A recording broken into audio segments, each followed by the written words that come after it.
अब आया असली स्वाद। अब आया स्वाद। जब स्वाद के पड़े हो लाले तो MDH का चंकी चाट मसाला डालें। MDH का चंकी चाट मसाला। MDH।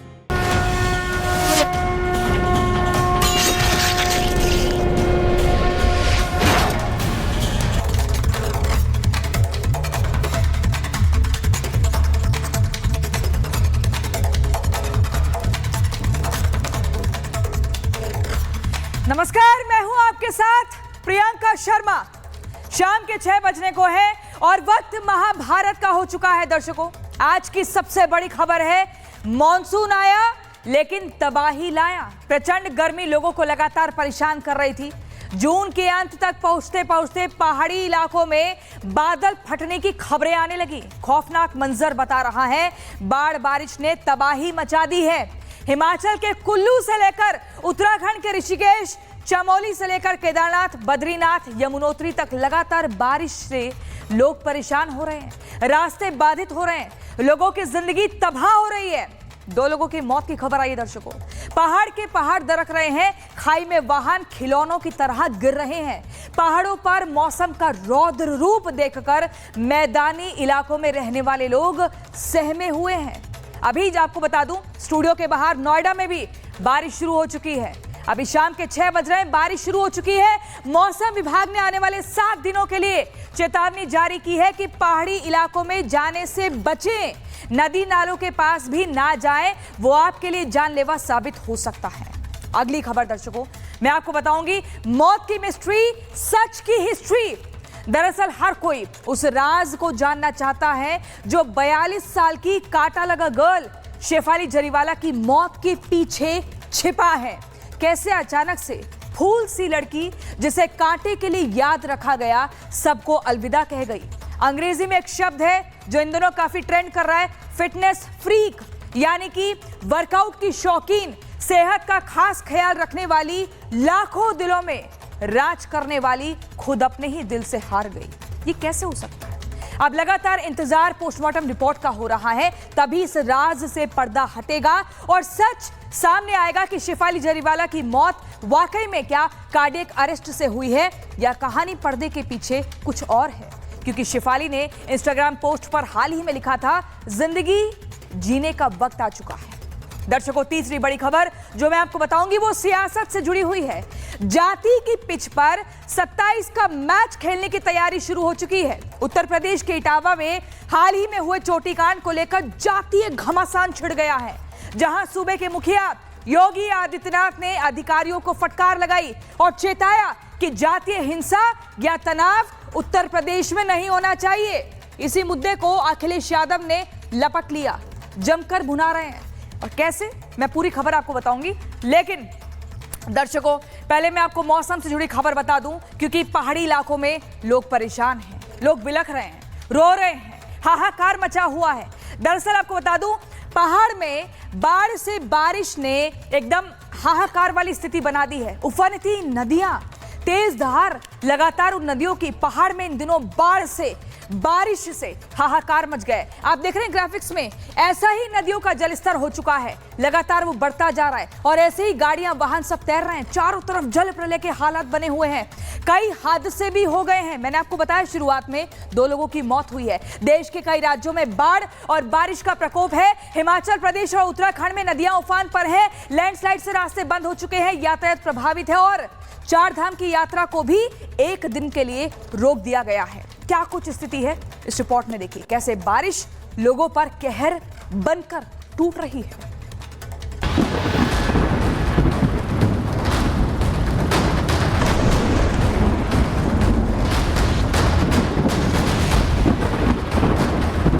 जून जो चिलचिलाहट वाली गर्मी दिखा रहा था, सूरज अपनी प्रचंड किरणों से इंसानों के पसीने छुटा रहा था। इस बीच आशा की किरण बनकर बारिश ने दस्तक दी। इंसान सोच बैठा था कि इस भीषण गर्मी से राहत मिलेगी, लेकिन ये राहत वाली बारिश आफत बनकर देश के अलग अलग हिस्सों में बरस रही है।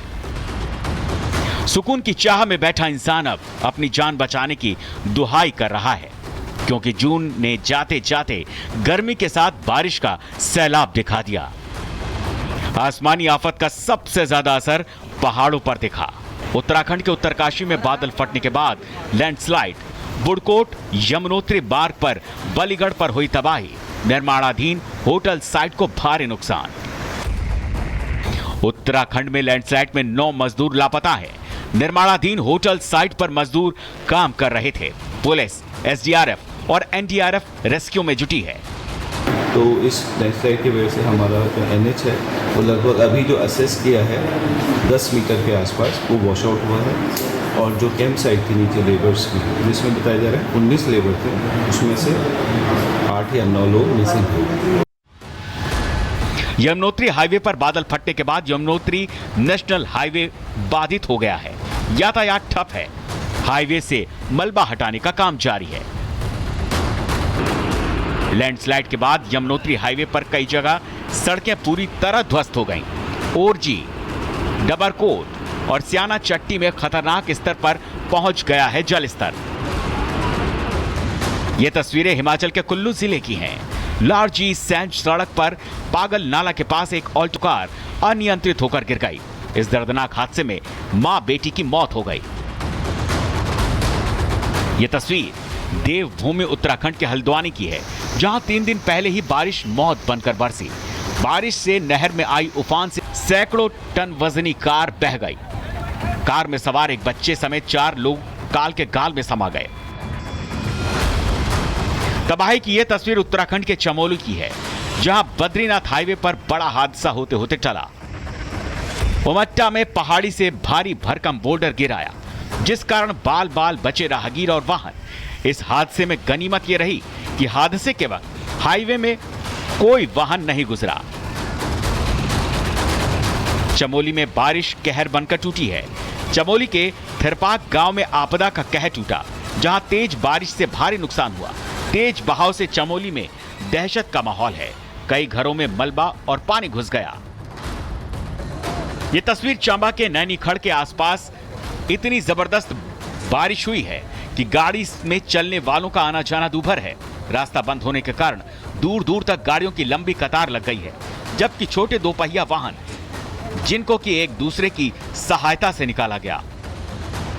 ऋषिकेश के बंगला नाला क्षेत्र में जलभराव से अफरा तफरी मच गई। लोग छतों पर शरण लेने के लिए मजबूर हैं। खुर्द इलाके में भारी जलभराव के बाद हालात ये हैं कि एसडीआरएफ को मोर्चा संभालना पड़ा। ऋषिकेश के डोईवाला ऋषिकेश रोड पर भनियावाला में फिर नहर उफान पर है। पानी ने ऐसा तांडव मचाया कि तेज बहाव से सड़कें तालाब बन गई। कई लोगों के घायल होने की खबर है। यातायात कई घंटों तक ठप रहा। ऋषिकेश में बारिश ने ज्यादा ही तबाही मचा रखी है। बीती रात से झमाझम बारिश का कहर जारी है। ऋषिकेश की सड़कें जलमग्न हो गईं। बारिश का कहर ऐसा कि रेलवे ट्रैक तक पानी पहुंचा। चिंता का विषय बना हुआ है। प्रशासनिक टीम अलर्ट पर है। केदारनाथ के दर्शन के लिए जाने वाले भक्तों पर भी बारिश संकट बनकर बरस रही है। रुद्रप्रयाग में भी अलकनंदा नदी में सैलाब आया हुआ है। लगातार बारिश से रौद्र रूप ले चुके अलकनंदा का जलस्तर लगातार बढ़ता जा रहा है। बद्रीनाथ और केदारनाथ क्षेत्र में लगातार हो रही मूसलाधार बारिश मंदाकिनी, अलकनंदा नदी किनारे बसे लोगों को खतरा हो चुका है। भारी बारिश की भयावह तस्वीरें उत्तराखंड में कहर बरपा रही हैं। इसी के साथ ही उत्तराखंड सरकार ने 4 धाम की यात्रा को 1 दिन के लिए स्थगित कर दिया है, क्योंकि मौसम यात्रा पर आने के लिए गवाही नहीं दे रहा है। अभी तो मानसून की आहट भी सुनाई नहीं दी है। अभी तो जुलाई बाकी है, अगस्त आना है, जब बारिश अपने पूरे सबाब पर होगी। अंदाजा लगाइए हालात क्या होंगे। आसमान से लेकर जमीन तक जब बादल फाड़ बारिश होगी, वो कल्पना से परे होगी। Bureau report, Republic Bharat. अब मैं आपको अगली खबर बताऊंगी, शेफाली जरीवाला की मौत से जुड़ी हुई। दरअसल जैसे ही खबर सामने आती है, लाखों दिल टूट जाते हैं। सोशल मीडिया पर एक ऐसा सैलाब दिखता है जहां पर हर कोई अपने दुख को व्यक्त करता है। शेफाली जरीवाला की मौत की मिस्ट्री लगातार बड़ी होती जा रही है। हर कोई ये जानना चाहता है कि आखिर करोड़ों दिलों पर राज करने वाली शेफाली के दिल पर ऐसा कौन सा भार था जो कांटे की तरह चुभा और शेफाली ये दुनिया छोड़कर हमको, आपको, सभी को अलविदा कह गई। कैसे, ये रिपोर्ट देखिए।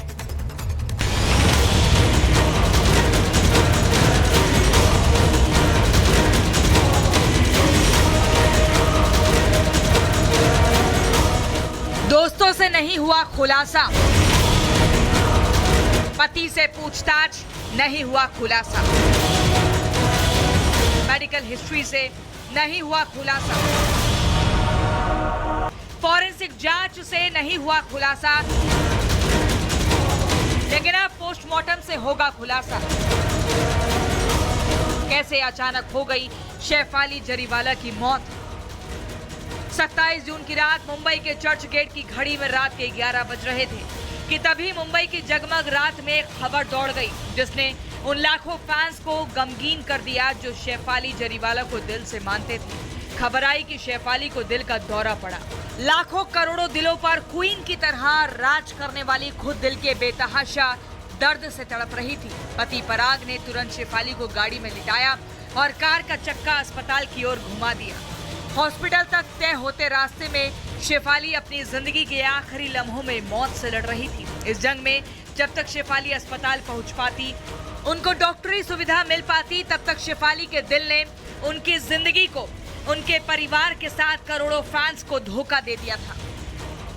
27 जून 2025 ये वो तारीख है जब जिस मुंबई में शेफाली ने अपना करियर बनाया, अपना नाम कमाया, अपना नया परिवार बांधा, उसी मुंबई से आई शेफाली के मौत की खबर ने हर किसी को सन्न कर दिया।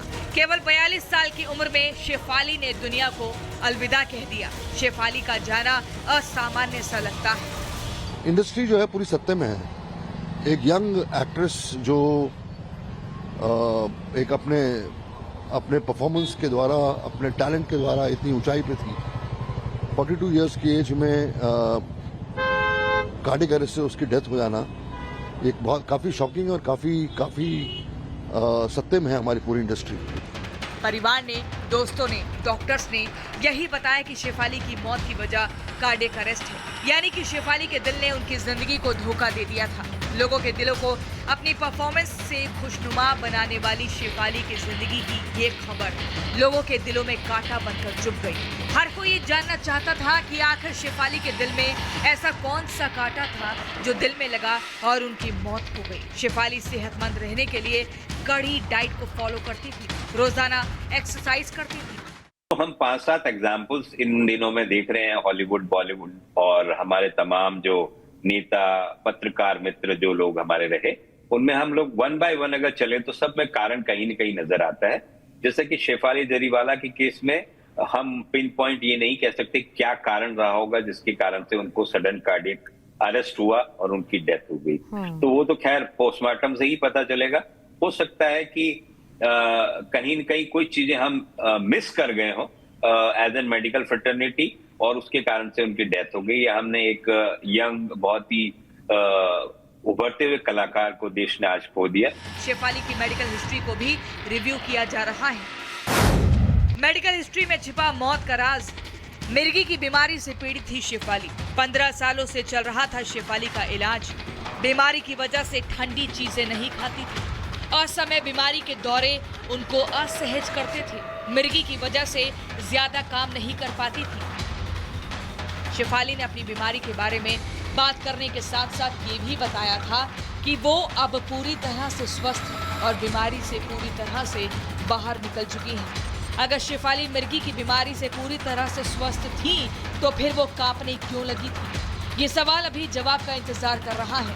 शेफाली ने अपनी मौत से पहले अपने इंस्टाग्राम पर अपनी मेकअप की तस्वीरें डाली थी और पोस्ट में लिखा था, वक्त आ गया है जिंदगी को जीने का। मुझे तो 1 बजे रात में पता चला, ये कोई आदमी बोला कि शेफाली जी डेथ कर गए। तब वो भी मैं विश्वास नहीं किया था क्योंकि मैं तो अच्छा भला देख रहा था उसको रोज। तो उसने मोबाइल से फोटो दिखाया कि देखो शेफाली जी शायद डेथ कर गए। था उसका कोई यार दोस्त, कोई इधर से आया था मोटरसाइकिल से, तो वो दिखाया था कि वो डेथ कर गए हैं शेफाली जी। शेफाली की मौत भले ही एक नेचुरल डेथ है, लेकिन फॉरेंसिक जांच टीम को शेफाली के घर पर जो दवाइयां मिली हैं वो किसी और इशारा करती है। पुलिस को पता चला है कि मौत के वक्त शेफाली घर में पूजा के नाते व्रत पर थी। इसके बावजूद उन्होंने अपनी एंटी एजिंग दवा को दोपहर में इंजेक्ट किया था। एंटी एजिंग और विटामिन की दवा की सलाह उन्होंने 7-8 साल पहले एक डॉक्टर से ली थी और इसके बाद वह लगातार हर महीने यह दवा ले रही थी। अब किसी दवा के रिएक्शन की वजह से शेफाली को दिल का दौरा पड़ा या नहीं, ये तो जांच के बाद सामने आएगा। शेफाली के शव का पोस्टमार्टम हो चुका है, लेकिन जांच रिपोर्ट अभी सुरक्षित रखी है। मामले में अभी तक शेफाली के पति पराग, मां, कुक, मेड समेत करीब 8 लोगों से पूछताछ हो चुकी है। अब देखना ये है कि पुलिस की जांच इसे किस दिशा में ले जाती है। Bureau report, Republic Bharat. खबर शेफाली जरीवाला की मौत मामले की जांच तेज। पुलिस ने 14 लोगों के बयान दर्ज किए हैं। कल शेफाली की बिल्डिंग को भी चेक किया गया था। नहीं सुलझ पा रही ये पूरी गुत्थी। अभिनेत्री मौत की गुत्थी नहीं सुलझ पा रही है। लगातार बयान दर्ज हो रहे हैं। 14 लोगों के बयान अब तक दर्ज हो चुके हैं, जिसमें शेफाली जरीवाला के पति पराग त्यागी का भी बयान दर्ज हुआ है। उनकी मां का बयान भी दर्ज हुआ है और दोस्तों का बयान भी दर्ज हुआ है। वो संख्या 14 बताई जा रही है। और अब चलिए अगली खबर में आपको बताती हूं, जातिवाद पर घमासान उत्तर प्रदेश में क्यों छिड़ा हुआ है। बटोगे तो कटोगे, ऐसी बातें अब क्यों कही जा रही है। उत्तर प्रदेश में सियासी लड़ाई अब जाति तक आ गई है। इटावा चोटीकांड अब पॉलिटिकल प्रेस्टीज का विषय बनता जा रहा है, जो अब सियासत की वो पिच तैयार कर रहा है जिस पर ही 2027 के विधानसभा का फाइनल मैच खेला जाएगा।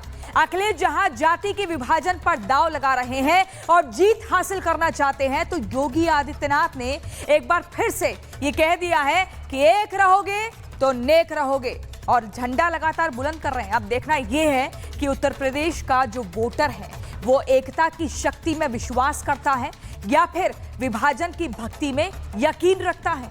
ये रिपोर्ट देखिए।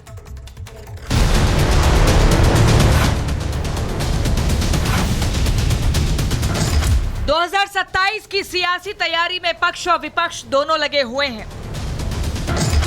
2027 की लड़ाई इस बार उत्तर प्रदेश में जाति की पिच पर खेलने की तैयारी हो रही है। जाति वाली लड़ाई की सियासी तैयारी के सबसे बड़े पैरोकार बन रहे हैं सपा अध्यक्ष अखिलेश यादव। अखिलेश यादव को लगता है कि इटावा चोटीकांड को सियासी मुद्दा बनाकर एक बार फिर पॉलिटिकल संजीवनी हासिल की जा सकती है। अखिलेश इस मुद्दे को आधार बनाकर सामाजिक वोट बैंक में विभाजन वाली सेंधमारी करना चाहते हैं, इसलिए इस विवाद को नया रंग दे रहे हैं। इटावा में कथावाचक कांड को सपा किसी भी हाल में हाथ से जाने नहीं देना चाहती और वो इसके जरिए चुनावी रस निकालने में लगे हैं, जिसे अखिलेश यादव के नए पोस्ट से समझा जा सकता है। अखिलेश ने इटावा कथावाचक कांड को कंधे की तरह इस्तेमाल करते हुए अपनी सियासी बुलेट फायर कर दी है, जिसके निशाने पर उत्तर प्रदेश के सीएम योगी आदित्यनाथ हैं। तभी तो अखिलेश लिख रहे हैं one state one mafia. Akhilesh Yadav ने जिस तरीके से इसे दो जातियों का विवाद का मुद्दा बनाया, वो उनकी राजनीतिक महत्वाकांक्षा को दिखा रही है। भारतीय जनता पार्टी और आरएसएस के लोगों ने जाकर के उस घर परिवार के लोगों को बिगाड़ा है। आप जानकारी करिए। और कथा ये पहली बार उस गांव में नहीं हुई। पहले भी जिन्होंने कथा की थी वो किस जाति के थे? अगर ये सवाल उठता है तो वो लोग जातिवादी हैं जिन्होंने भगवान श्री राम जी की जाति बताई। वो बहुत घोर जातिवादी लोग हैं। अखिलेश के इसी राजनीतिक गेम प्लान को तोड़ने के लिए एक बार फिर योगी आदित्यनाथ ने अपने उसी अस्त्र को निकाला है जिससे उन्होंने हरियाणा विजय हासिल की थी और महाराष्ट्र में जीत का लठ गाड़ दिया था। एक रहोगे तो नेक रहोगे, बटोगे तो कटोगे। ये वोट बैंक के लिए लोग कब तक और कितना बांटेंगे देश को? अब ये लोग जाति के नाम पर बांटने का काम कर रहे हैं जगह जगह जाकर के।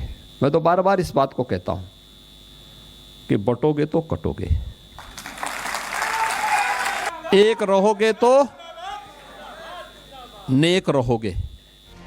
यूपी सरकार ने पहले ही साफ कर दिया है कि इटावा कथावाचक कांड के सभी दोषियों को कानूनन सजा मिलेगी, लेकिन अब पॉलिटिकल पिच पर मिली सामाजिक नो बॉल पर मिली सियासी फ्री हिट का फायदा अखिलेश उठाए बिना कैसे रह सकते हैं।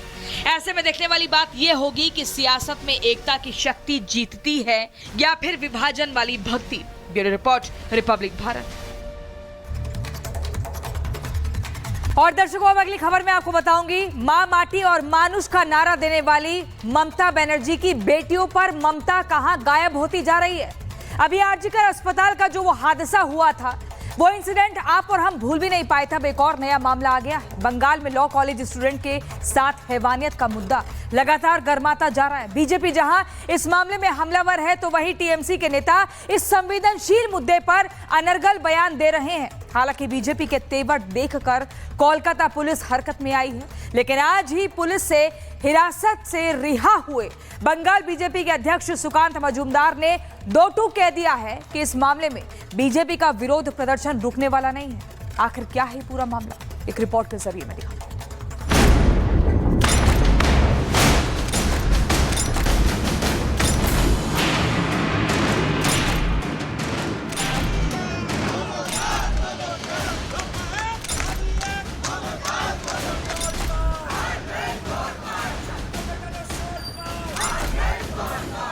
कोलकाता गैंगरेप मामले में बंगाल में सियासी संग्राम छिड़ गया है। एक तरफ बीजेपी जहां इस मामले को आरजीकर घटना से जोड़कर राज्य में कानून व्यवस्था, महिला सुरक्षा की स्थिति पर सवाल उठा रही है, तो वहीं ये भी साफ हो गया है कि आरोपियों के संबंध तृणमूल कांग्रेस छात्र परिषद से था।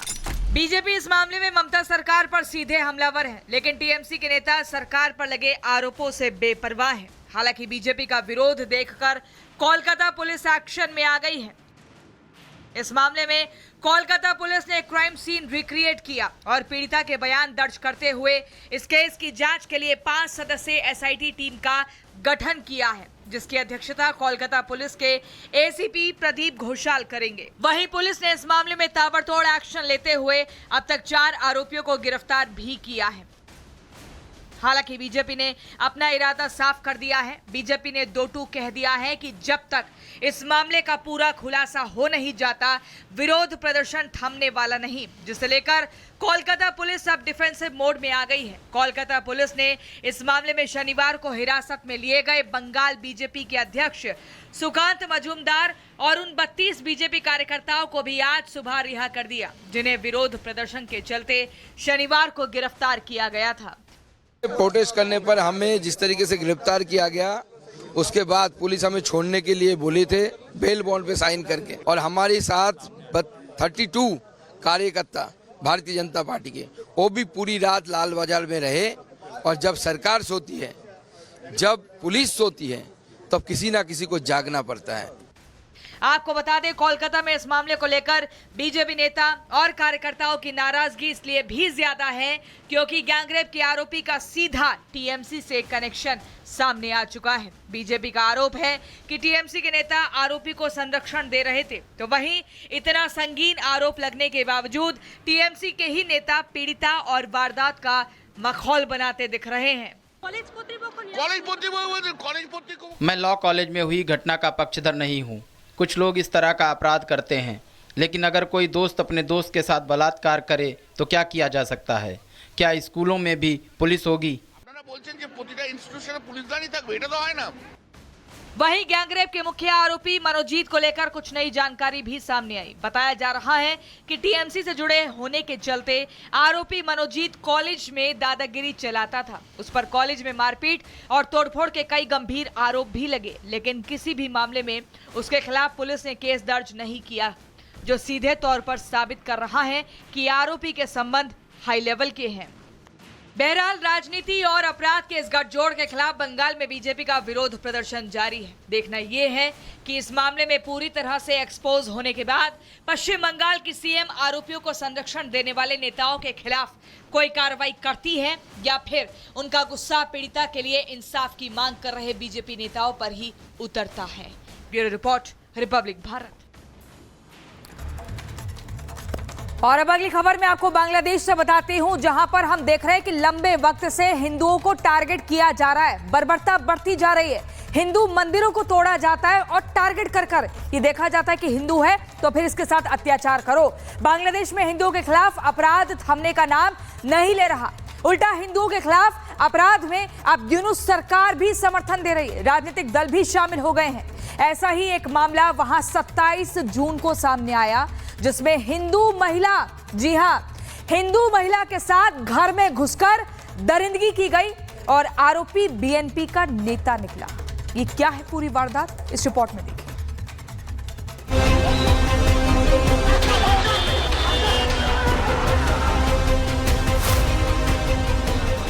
बांग्लादेश में हिंदुओं के साथ बर्बरता जारी है।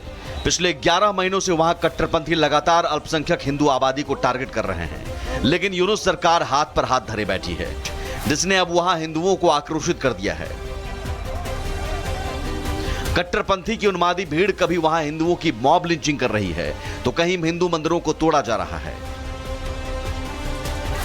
लूटपाट, हत्या, तोड़फोड़ और हिंदू महिलाओं के साथ रेप, गैंगरेप जैसी घटनाएं तो रोज की बात हो गई है। इसी कड़ी में अब बांग्लादेश के कोमिला में एक हिंदू महिला कट्टरपंथियों की दरिंदगी का शिकार बनी है। आरोप है कि बीते रोज बीएनपी का एक नेता फैज अली और उसके कुछ साथी एक हिंदू परिवार के घर में घुस आए और उन लोगों ने हिंदू महिला के साथ गैंगरेप की घटना को अंजाम दिया। हैरानी यह है कि विरोध करने पर दरिंदों ने हिंदू महिला के साथ मारपीट भी की। कोमिला में हिंदू महिला के साथ गैंगरेप, बीएनपी नेता ने घर में घुसकर की दरिंदगी। गैंगरेप के बाद फरार हुआ बीएनपी नेता। दरिंदगी के खिलाफ सड़कों पर उतरे हिंदू।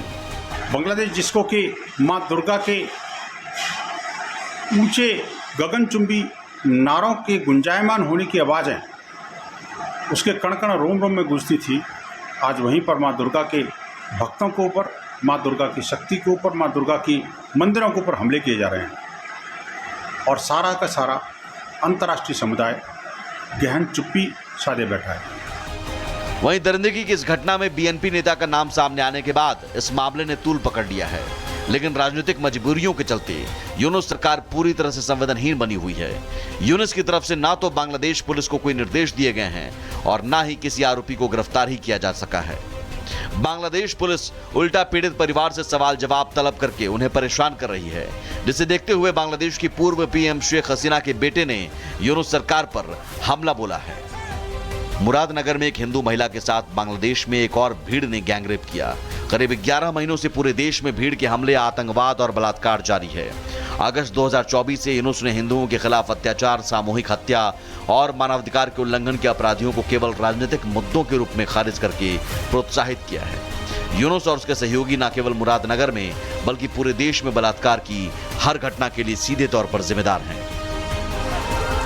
आपको बता दें, बांग्लादेश में पिछले साल अगस्त 2024 से ही हिंदुओं के खिलाफ अपराध की बाढ़ आई हुई है, लेकिन यूनुस सरकार ने ज्यादातर मामलों को राजनीतिक और आपसी विवाद का नाम देकर खारिज कर दिया, जबकि पिछले 11 महीनों में वहां हिंदुओं के खिलाफ अंजाम दिए गए आपराधिक आंकड़े डराने वाले हैं। सिर्फ साल 2024 में हिंदुओं के खिलाफ हिंसा के 2300 मामले सामने आए, जिसमें कट्टरपंथियों ने सैकड़ों श्रद्धालुओं को निशाना बनाकर 70 से ज्यादा मंदिर तोड़ दिए। रेप, गैंगरेप की बात करें तो आंकड़े छिपाने के बावजूद वहां 10 से ज्यादा रेप, गैंगरेप का मामला दर्ज किया गया।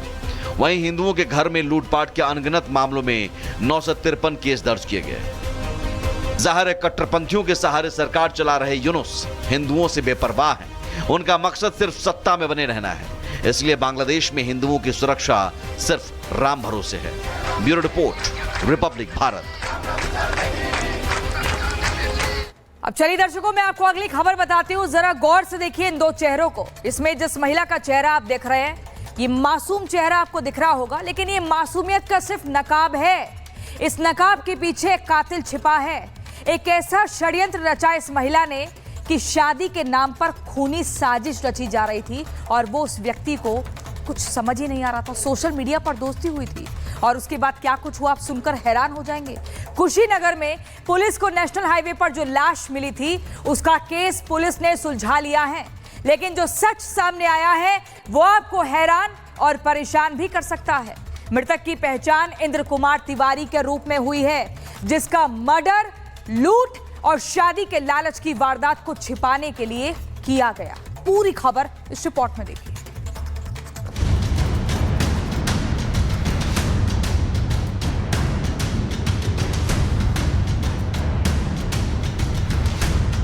इस छिपे चेहरे के पीछे एक कातिल है। ये लुटेरी दुल्हन है जिसने शादी के नाम पर रची खूनी साजिश। पहले क्रिमिनल माइंड के साथ एक षड्यंत्र रचा, फिर शिकार को फंसाया, उसके बाद गोरखपुर बुलाकर उसकी हत्या करा दी। और पैसा जेवरात लूट लिया।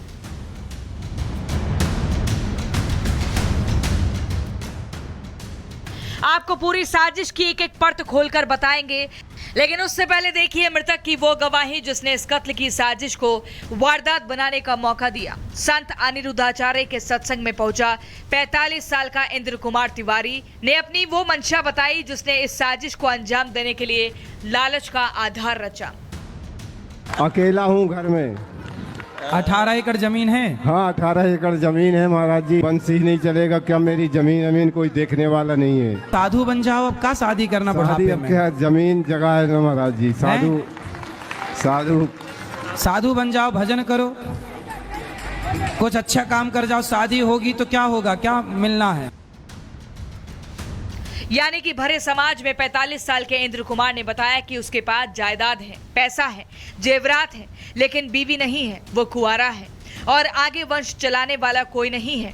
इंद्र कुमार की इसी चाहत ने उसके मौत की साजिश का पहला प्लॉट तैयार किया। शिकार इंद्र कुमार तिवारी, उम्र 45 साल, शिकारी खुशी तिवारी उर्फ साहिबा बानो। पहला प्लॉट सोशल मीडिया से दोस्ती।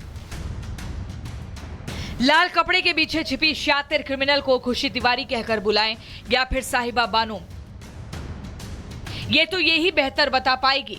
लेकिन इसने जो साजिश रची उसको समझिए। साहिबा बानो ने पहले अपनी पहचान बदली। साहिबा बानो से खुशी तिवारी बनी, पकड़ी ना जाए इसलिए आधार कार्ड तक बनवा लिया। फिर रची सोशल मीडिया वाली साजिश और अपने जाल में अमीर इंद्र कुमार को फंसाया। बातों में ऐसे उलझाया कि पैसा और जेवरात लेकर इंद्र कुमार खुशी के पास तक पहुंच गया। उसके बाद खुशी ने इंद्र कुमार को ऐसे काटा जैसे कोई बकरे को हलाल करता है। हत्या कर शव को खुशीनगर फेंका। गले में चाकू धंसा हुआ था, शरीर पर चाकू के कई वार थे। 6 जून को पुलिस को इंद्र कुमार का शव बरामद हुआ था। इसके बाद 3 जिलों की पुलिस ने तफ्तीश शुरू की, जिसके बाद खुलासे होने शुरू हुए और सिरा जा पहुंचा जबलपुर, जिसके बाद पूरी कहानी साफ हो गई। इंदर तिवारी जबलपुर से शादी करने की बात बताकर वहां से निकले थे कि गोरखपुर में खुशी तिवारी नाम की कोई महिला है, उससे शादी करने के लिए ज्वेलरी और पैसा लेके गए थे। लेकिन 6 जून के बाद में जब परिजनों को कोई संपर्क इनसे नहीं हो पाया तो उन्होंने लोकल थाने में सूचना दी थी।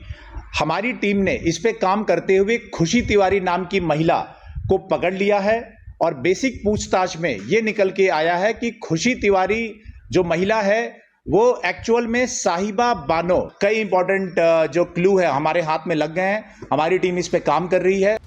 अब मर्डर की ये पूरी गुत्थी सुलझ गई है, लेकिन जिस तरह से इस वारदात को अंजाम दिया गया वो खौफनाक है। Bureau report, Republic Bharat.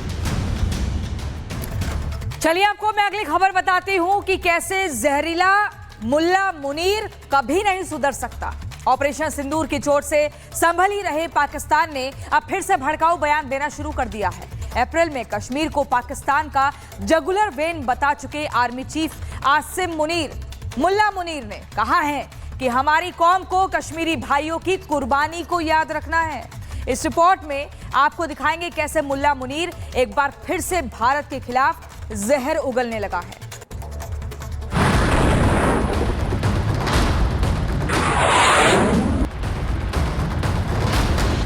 Bharat के हाथों मार खाने के बाद भी लगता है पाकिस्तान और पाकिस्तान का फील्ड मार्शल मुल्ला मुनीर सुधरने वाला नहीं है। तभी तो मार खाने के बाद भी एक बार फिर जहरीला भाषण देने आ गया है, वो भी उस भारत के खिलाफ जिसने अपनी ताकत का महज ट्रेलर ही दिखाया था और आतंकियों के 9 ठिकानों को नेस्तनाबूद कर दिया था। लेकिन एक बार फिर मुल्ला मुनीर आतंक का समर्थन करने वाली जहरीली बोली बोल रहा है। पाकिस्तान के नेवी पासिंग आउट परेड में संबोधित करता मुल्ला मुनीर कश्मीर में एक बार फिर कहता है कि कश्मीर को हर तरह की मदद करते रहेंगे। यानी उसका इशारा सीधे सीधे आतंकियों को पालन पोषण करने से है, जो वो शुरू से करता आया है। इतना ही नहीं, आतंकियों को वो आजादी की लड़ाई लड़ने वाला बता रहा है। We can never miss to mention about the great sacrifices of our Kashmiri brethren in Indian illegally occupied Jammu and Kashmir. We stand firm with the Kashmiri people for their right of self-determination, for the resolution of the internationally recognized long-standing dispute in accordance with the United Nations Security Council resolutions and the aspirations of the people of Kashmir. What India tends to term as terrorism is in fact the legitimate struggle as per the international conventions. Modi सरकार की नीति बिल्कुल साफ है कि operation सिंदूर स्थगित हुआ, लेकिन अगर किसी ने हिमाकत की तो बख्शा नहीं जाएगा। और इसी बात को पाकिस्तान की आवाम और पाकिस्तानी नेता जानते हैं, तभी तो मोदी का नाम सुनते ही डर के मारे कांपने लगते हैं और कह रहे हैं कि भारत फिर से हमला करेगा। और ये डर अच्छा है, क्योंकि आतंक पर सरकार का रुख बिल्कुल साफ है। भारत पर आतंकी हमला हुआ तो करारा जवाब मिलेगा।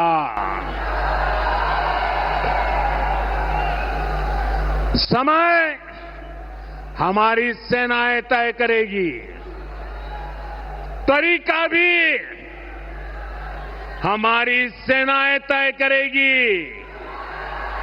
और शर्तें भी हमारी होगी। कुत्ते की दुम सीधी नहीं हो सकती और कुछ ऐसा ही हाल पाकिस्तान का भी है। जब भारत के एक्शन में तबाह हुए आतंकी ठिकानों को एक बार फिर से खड़ा करने की तैयारी कर रही है, पाकिस्तानी सेना, आईएसआई और सरकार मिलकर पीओके और आसपास के इलाकों में आतंकी लॉन्च पैड को बनाने में लगे हैं। दावा किया जा रहा है कि एलओसी के पास घने जंगलों में फिर से छोटे और हाईटेक आतंकी ठिकाने बनाए जा रहे हैं। पाकिस्तान जो खुद आतंकी फैक्ट्री चला रहा है, उसी आतंकिस्तान में पाक सेना के काफिले पर सुसाइड बम से अटैक होता है। खैबर पख्तूनख्वा प्रांत के उत्तरी वजीरिस्तान में हुए इस हमले में 13 पाक सैनिकों की मौत हो गई, जिसके बाद पाकिस्तान ने हमले के लिए भारत को जिम्मेदार ठहराना बंद कर दिया। लेकिन आतंकिस्तान के इस आरोप की भारत ने कुछ ही देर में हवा निकाल दी। विदेश मंत्रालय के प्रवक्ता रणदीप जायसवाल ने एक्स पर पोस्ट कर लिखा कि हमने पाकिस्तानी सेना का एक ऑफिशियल बयान देखा है, जिसमें 28 जून को वजीरिस्तान पर हुए हमले के लिए भारत को दोषी ठहराया गया है। हम इस बयान को पूरी अवमानना के साथ खारिज करते हैं, जो इसी के लायक है। मुनीर जंग हारा, मुनीर को धक्का लगा, आईएसआई का चीफ था तो पुलवामा अटैक हुआ था, जब आर्मी चीफ बना तो पहलगाम हमला हुआ, अब फील्ड मार्शल बनकर फिर वो जहर उगल रहा है। लेकिन शायद मुनीर भूल गया है कि अगर भारत के खिलाफ उसने फिर आतंकवाद फैलाने की कोशिश की तो भारत दोबारा घर में घुसकर मारेगा, और ऐसा मारेगा कि अंजाम शायद आतंकिस्तान ने सोचा भी नहीं होगा। Bureau report, Republic Bharat. और चलिए दर्शकों, अब मैं आपको अगली खबर उत्तर प्रदेश से बताती हूं। उत्तर प्रदेश, जहां पर योगी बाबा ने सीधे तौर पर एक बड़ा संदेश दे दिया है कि अपराधियों की अब खैर नहीं। जीरो टॉलरेंस नीति के तहत अपराधियों का इलाज किया जा रहा है उत्तर प्रदेश में। यूपी पुलिस का जोश एकदम हाई है। ऑपरेशन लंगड़ा चल रहा है। अपराधियों को लंगड़ा कर दिया जाता है एनकाउंटर के तहत और फिर जेल में डाल दिया जाता है। उत्तर प्रदेश में अपराध और अपराधियों के खिलाफ जीरो टॉलरेंस नीति लगातार जारी है। 8 जिलों के अपराधियों के खिलाफ ऑपरेशन लंगड़ा चलाया जा रहा है। नोएडा से लेकर आगरा, आगरा से लेकर कुशीनगर, तमाम ऐसे जिले हैं जहां पर एक ही तरीका है, ऑपरेशन लंगड़ा, और इसी के तहत अपराधियों का खात्मा किया जा रहा है। ये रिपोर्ट देखिए।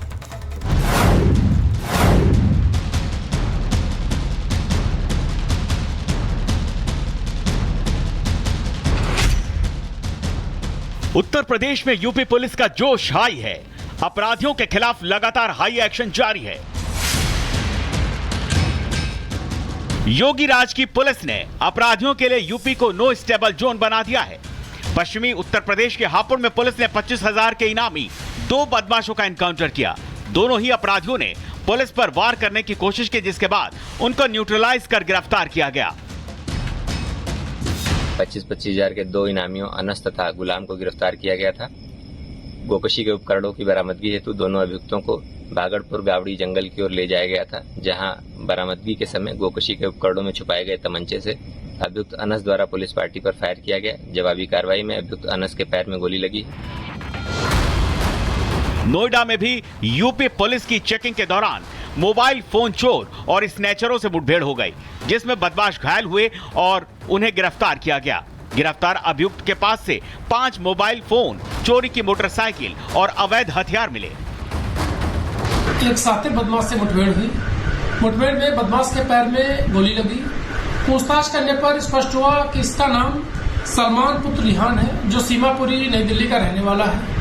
ये एक चोर और स्नैचर है।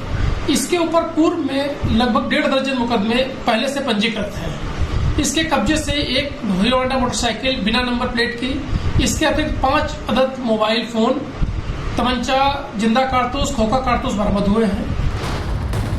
थाना कासगंज में पुलिस की तत्परता से केवल 24 घंटे के अंदर दुष्कर्म के एक आरोपी को गिरफ्तार किया गया, जिस पर 4 साल की बच्ची के साथ दुष्कर्म का आरोप है। अपराधी के पास से अवैध तमंचा, एक जिंदा कारतूस और खोखा बरामद हुआ। नजरी पुल के पास आरोपी कहीं भागने के फिराक में सूचना पे तत्काल एसएचओ कासगंज की टीम और एसओजी सर्विलांस की टीम मौके पहुंची और जब इसकी घेराबंदी के लिए शुरू कर दी तो ये पुलिस को देख के भागना शुरू किया। पुलिस ने जब इसको घेरना शुरू किया तो इसने पुलिस के ऊपर जान से मारने के लिए फायर किया। जवाबी कार्रवाई में पुलिस ने भी बचाव करते हुए फायर किया, जिससे इसके पैर में गोली लगी। मैनपुरी में भी पुलिस ने 2 शातिर अपराधी मुन्ने और भानु का एनकाउंटर कर उन्हें गिरफ्तार किया। इनके पास से 2 तमंचे, बिना नंबर की मोटरसाइकिल और कारतूस बरामद किए गए। पुलिस चेकिंग कर रही थी। चेकिंग करने के दौरान एक संदिग्ध बाइक पे 2 व्यक्ति पुलिस को देखते हुए भागने लगे और भागते समय पुलिस ने भी उनका पीछा किया।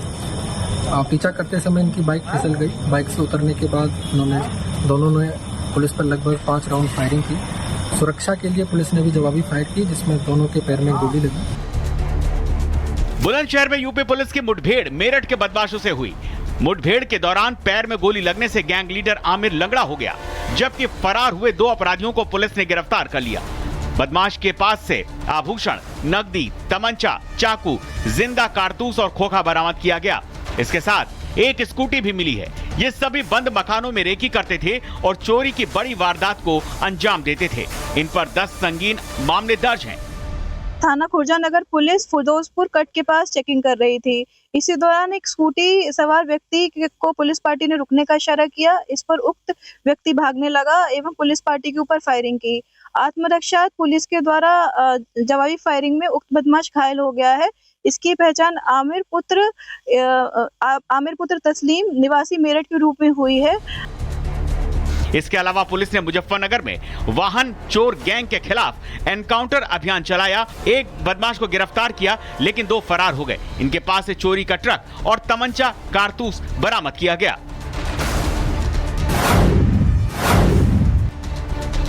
Bureau report, Republic Bharat. तो दर्शकों, अगली खबर मैं आपको उड़ीसा से बता दूं, जहां पर जगन्नाथपुरी की जो रथ यात्रा है उसकी शुरुआत 27 जून यानी कि शुक्रवार से हो चुकी है। और ऐसे में इस रथ यात्रा में शामिल होने के लिए दूर दराज से लोग पहुंचते हैं। लाखों की भीड़ पहुंचती है, क्योंकि 3 रथ यहां पर निकलते हैं अलग अलग तरीके से। आगे जगन्नाथ जी का रथ निकलता है, फिर बलराम जी का और फिर सुभद्रा देवी का। लेकिन आपको बता दूं, इस रथ यात्रा में भगदड़ हुई। पुरी में रविवार सुबह भगदड़ हुई और इस हादसे में 3 लोगों की मौत हो गई, 50 लोग घायल हो गए। इस घटना के बाद लोग अपनों की तलाश में भी दिखे। हादसे के पीछे की वजह क्या रही, वो इस रिपोर्ट में देखिए।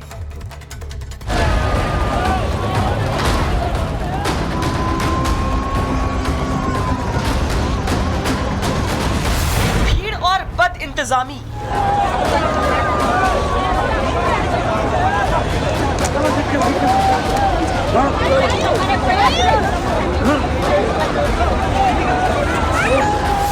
रथ यात्रा में आखिर कैसे मची भगदड़?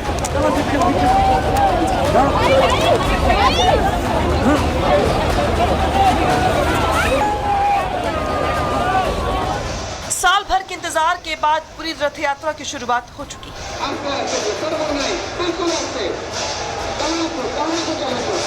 लेकिन रविवार सुबह यहाँ एक बड़ा हादसा हो गया, जिसमें 50 से ज्यादा लोग घायल हैं। वहीं 3 लोगों की मौत की भी खबर है। यह हादसा तब हुआ जब श्री गुंडिचा मंदिर के सामने रथ पर विराजमान भगवान जगन्नाथ के दर्शन के लिए भारी भीड़ जमा थी। उसी दौरान वहां धक्का मुक्की हो गई और भगदड़ जैसे हालात बन गए।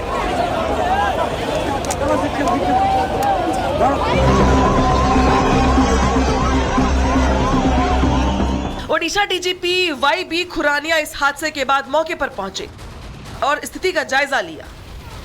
हालांकि इस घटना में जिन लोगों ने अपनों को खोया है, उन्होंने कई सवाल भी उठाए हैं।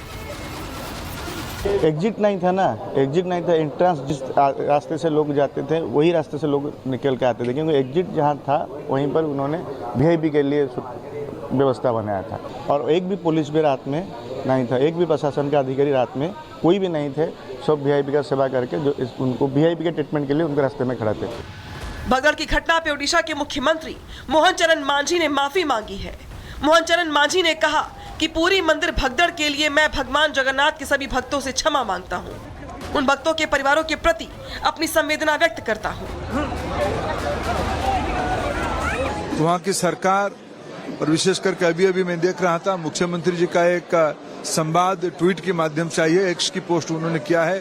उन्होंने उसकी जिम्मेवारी लिया है और उचित कार्रवाई उठाएंगे, ये आश्वस्त भी किया है। मेरा पूरा भरोसा है पूरी में स्थिति को सुधारने का कोशिश किया जाएगा। मुख्यमंत्री मोहन मांझी ने कहा कि सरकार इस मामले को अत्यंत गंभीरता से ले रही है। किसी भी प्रकार की लापरवाही को बर्दाश्त नहीं किया जाएगा, जिसके तहत पूरी रथ यात्रा भगदड़ मामले में बड़ी कार्रवाई। पुरी के कलेक्टर और एसपी हटाए गए। सरकार ने डीएम और एसपी का तबादला किया। डीसीपी विष्णुपति और कमांडेंट अजय पाधी को ड्यूटी में लापरवाही करने के लिए निलंबित किया गया। वहीं ओडिशा सरकार ने 25-25 लाख रुपए की मदद का ऐलान किया है। इस पूरी घटना पे पुलिस प्रशासन का कहना है कि पूरे मामले की जांच की जा रही। फिलहाल वहां के हालात नियंत्रण में हैं, लेकिन सबसे बड़ा सवाल ये है कि आखिर इतनी सुरक्षा के बाद भी भीड़ कंट्रोल में कैसे नहीं थी। आगे ऐसी घटना दोबारा नहीं होगी, इसकी जिम्मेदारी कौन लेगा? Bureau report, Republic Bharat. और चलिए अब आपको 90 डिग्री वाले ब्रिज के बारे में बताती हूं, जिसे आप शायद कभी नहीं भूल सकते हैं। कुछ ऐसे नकारा इंजीनियर्स जिन्होंने ऐसा एक उदाहरण पेश किया कि जितना बुरा हो सकता है, आप ऐसा एग्जाम्पल सेट करिए कि बुराई इससे बुरी क्या हो सकती है, दुनिया उसकी मिसाल दे। आप सोचिए 18 करोड़ की लागत से ये ब्रिज तैयार करवाया जा रहा था। 2022 में ये काम मिला था नकारा इंजीनियर्स को, लेकिन अब मैं आपको बता दूं, ये 90 डिग्री वाले ब्रिज से जुड़ा हुआ अपडेट। मध्य प्रदेश सरकार ने इस मामले में एक्शन लिया है। 8 इंजीनियर्स निलंबित कर दिए हैं। पूरी खबर इस रिपोर्ट में देखिए।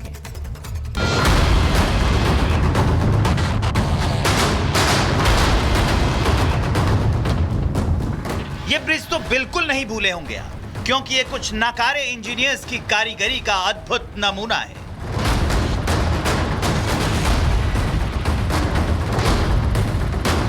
किस करीने से इसे बनाया गया है कि इसकी चर्चा पूरे देश में होने लगी। ये आर्ट सिर्फ कुछ निकम्मों के पास ही हो सकता है। उनका अपना सूत्र है कि काम इतना खराब कर दो कि नकारात्मक चीजों में लोग आपकी मिसाल देने लगे कि चाहे कुछ भी हो जाए, चाहे कुछ भी करना, लेकिन कुछ ऐसा ना कर देना।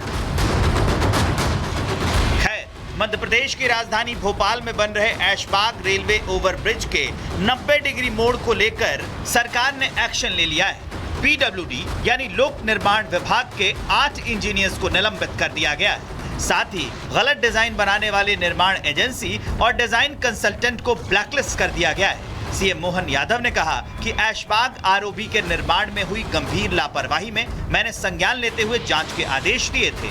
आरओबी में आवश्यक सुधार के लिए कमेटी बनाई गई है। सुधार के बाद ही आरओबी का लोकार्पण किया जाएगा।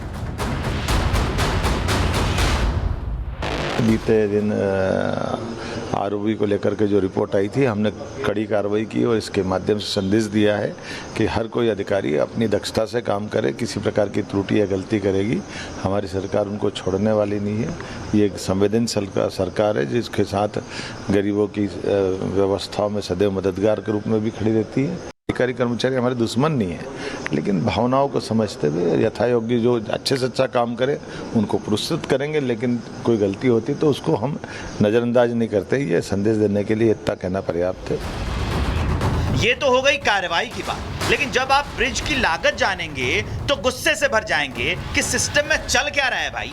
18 करोड़ रुपए की लागत से बनाए गए इस रेलवे ब्रिज का मुख्य उद्देश्य महामाई का बाग पुष्पानगर और स्टेशन क्षेत्र को नए भोपाल से बेहतर ढंग से जोड़ने के लिए बनाया गया था। 2022 से यह ब्रिज बनाया जा रहा था, लेकिन अब तक बनकर तैयार नहीं था।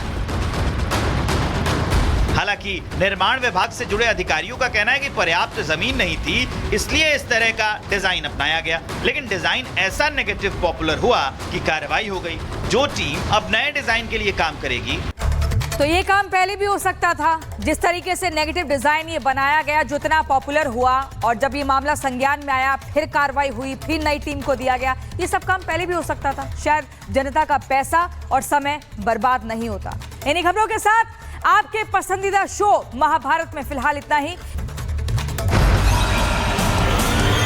MDH की हल्दी मिर्ची धनिया करे कमाल, ये रंग दे, ये खुशबू दे, ये तीखा, ये कम पड़े, क्या निराला MDH मसाला।